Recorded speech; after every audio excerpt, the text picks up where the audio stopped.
Good morning, everyone. Happy Wednesday morning to you, and welcome back to Morning Musings. My name is Don K. Preston. I'm the president of Preterist Research Institute of Ardmore, Oklahoma. We're looking at the fact that Jesus, in Matthew chapter 24, in the Olivet Discourse, when he was asked to give signs of the end of the age and Christ's coming, warned them that they would be delivered up to the Sanhedrins and to the synagogues. They would be persecuted from city to city. And, of course, he had earlier told them in Matthew chapter 23, they will chase you from city to city. Pardon me. The Jews were going to persecute the followers of Christ. Now, please, I very respectfully and very kindly ask that if you are a dispensationalist, that you go back and watch yesterday's video. Because that video is extremely important in demonstrating the fallacy of the dispensational view of the, quote, tribulation period and the period of persecution. I've shared with you that in the Jewish narrative carried out on the pages of the New Testament, and I've shared with you, in this book, We Shall Meet Him in the Air, I demonstrate that every single facet, every single element and tenet of the Jewish narrative of the last days, everything that the Jews expected, predicted, and foretold that would happen in the last generation before the coming of the great and terrible day of the Lord, both Jesus and the New Testament writers address those tenets and say they were present in the first century. Now, folks, that's incredibly important.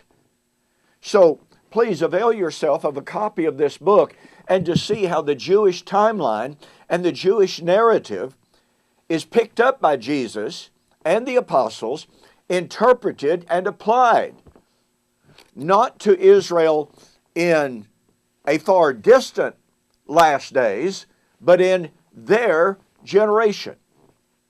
Now, part of this motif, one of the indispensable elements of this narrative, is that in the last days, the righteous remnant, called the elect, would be persecuted and purified in order to enter the kingdom. Let me repeat that because it's critical, all right? In the last days, in the last generation, before the judgment, the resurrection, and the kingdom, a time of tribulation, a time of persecution would arise by the anti-godly forces and persecute and purify the righteous remnant, and the righteous remnant would then comprise the true Israel of God, and they would enter the kingdom through the resurrection. This is so important. Now, the New Testament writers pick up on that, and they tell us that the righteous remnant would be joined with the Gentiles to create the new people of God. More on that later.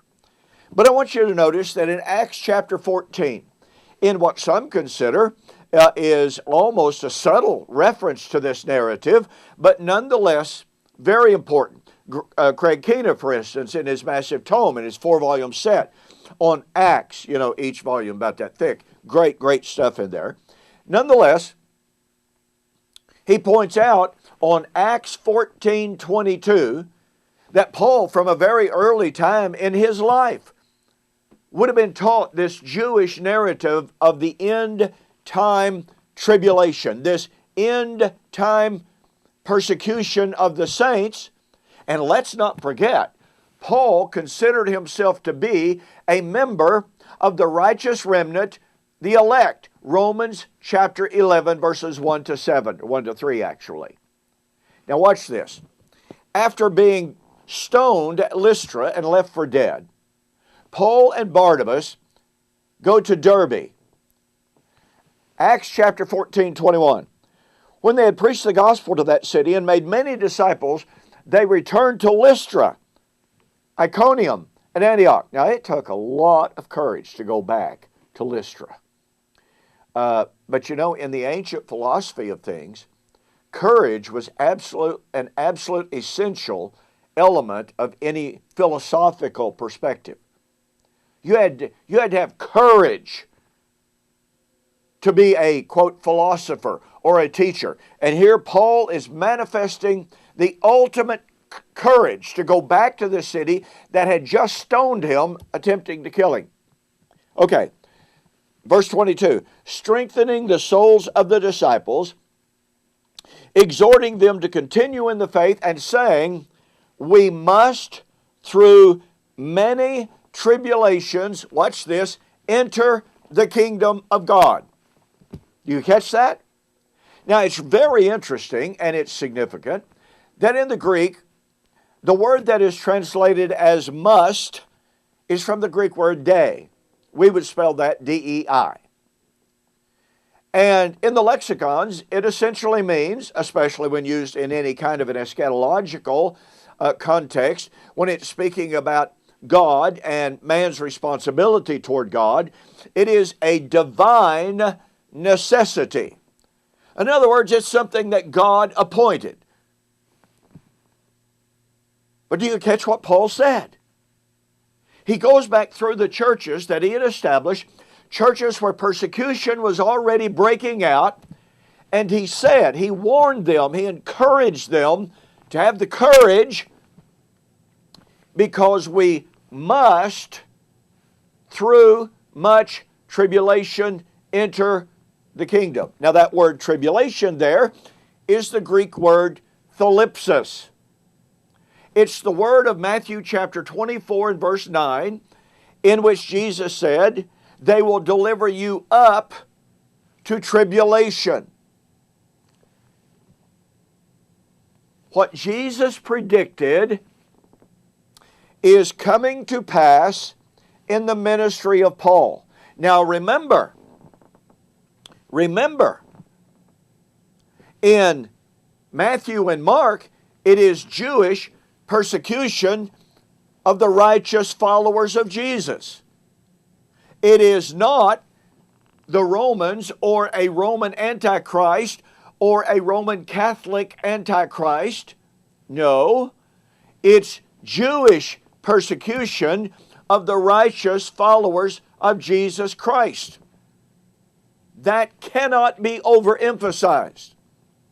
And thus, Paul tells these recent converts to Jesus, they are disciples, which, by the way, in Acts chapter 14, is one of the early mentions of that word disciple, which means a follower of, an advocate of, warning them, we must, through much tribulation, enter the kingdom. Folks, this is the Jewish timeline. This is the Jewish narrative. And that tribulation, remember, in the Jewish narrative, would not be a 2,000-year persecution. It would be part and parcel of the last days, of the last generation. Thus, for Paul to be saying, we, that's his generation, must, divine necessity, through much tribulation, enter the kingdom, means they were living in the last generation before the coming of the Lord. And by the way, that means Matthew 24 cannot be divided. It's not two subjects, it's not AD 70, and then it's not the end of the world. It is one subject.